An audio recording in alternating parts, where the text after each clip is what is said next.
Alright, Assalamualaikum warahmatullahi wabarakatuh dan selamat pagi. Okey,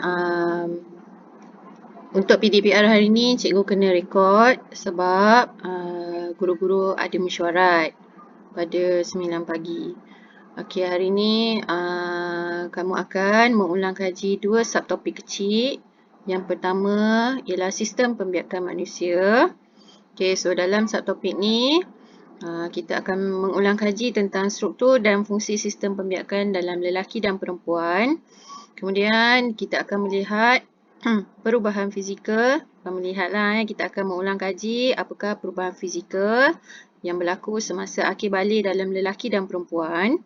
Kemudian kita akan membanding dan membezakan gamit jantan dan gamit betina.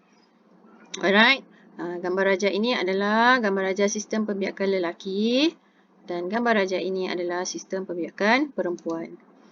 Alright, kita tengok dulu struktur dan fungsi bagi setiap struktur dalam sistem pembiakan lelaki. Alright, ini adalah vesikel semen ya. Ini vesikel semen, yang ni skrotum, yang ni testis. Okey, testis ada 2, zakar, urethra, tempat keluar air kencing dan juga sel sperma. Okey, ductus sperma salur yang bersambung di antara testis dan juga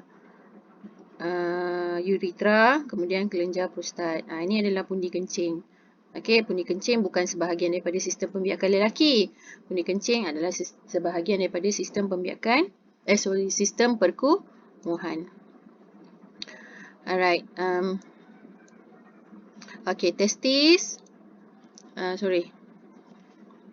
Okey, testis berfungsi untuk menghasilkan gamit jantan dan ataupun sel sperma dan juga menghasilkan hormon seks jantan. Okey, bahagian skrotum adalah berfungsi untuk memegang dan melindungi testis.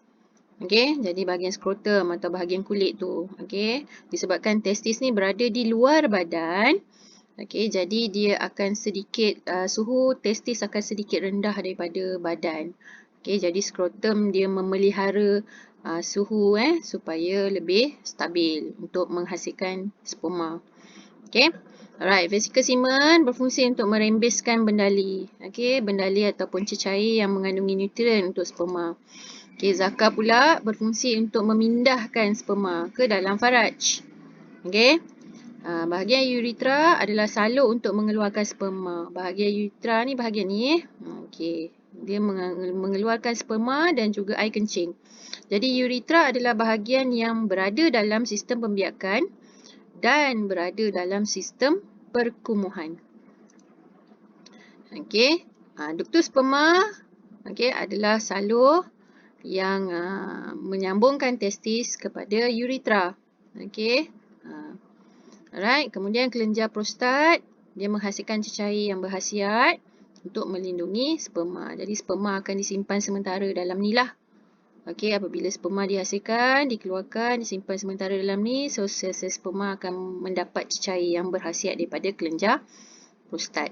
Alright, kita tengok pula sistem pembiakan perempuan. Ni semua bahagian pada sistem pembiakan perempuan. Ovari, tiub falopio, uterus. Uterus ni keseluruhan bahagian ni lah. Dan juga atas ni. Kemudian cervix. Okey, cervix bahagian ni ya. Bahagian tempat masuknya ke dalam uterus. Kemudian faraj. Okey, bahagian ovari berfungsi menghasilkan gamit betina ataupun menghasilkan sel ovum dan menghasilkan hormon seks wanita.